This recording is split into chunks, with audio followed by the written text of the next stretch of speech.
नमस्कार, मी कीर्ती गायकवाड। स्वागत आहे आपलं आय न्यूज 28 मध्ये। चला तर मग जाणून घेऊयात महाराष्ट्रातल्या ताज्या घडामोडी। जामघर येथे भाताच्या भाऱ्याला अज्ञात इस्माने लावली आग।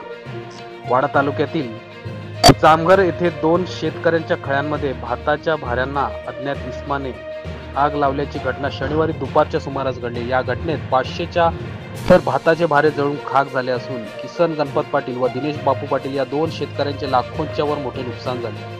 याबाबत तहसीलदार भाऊसाहेब अंधारे यांच्याकडे पंचनामासाठी मागणी करण्यात आलेली आहे।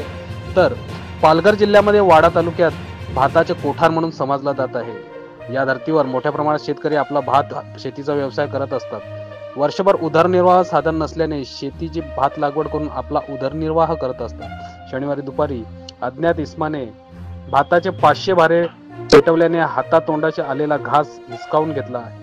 त्यामुळे शेतकरी चिंताग्रस्त झाले असून लाखोच्या वर नुकसान झालेले आहे। संबंधित घटनांचा पंचनामा करून नुकसान झालेली भरपाई शासनाने मिळावी यासाठी तहसीलदारांकडे या शेतकऱ्यांनी मागणी केली आहे। मागच्या वर्षी सुद्धा याच गावामध्ये भाताचे भाऱ्या पेटवल्याची घटना घडली होती। इंडिया न्यूज 28 साठी पालघर जिल्हा प्रतिनिधी किरण दुपारे।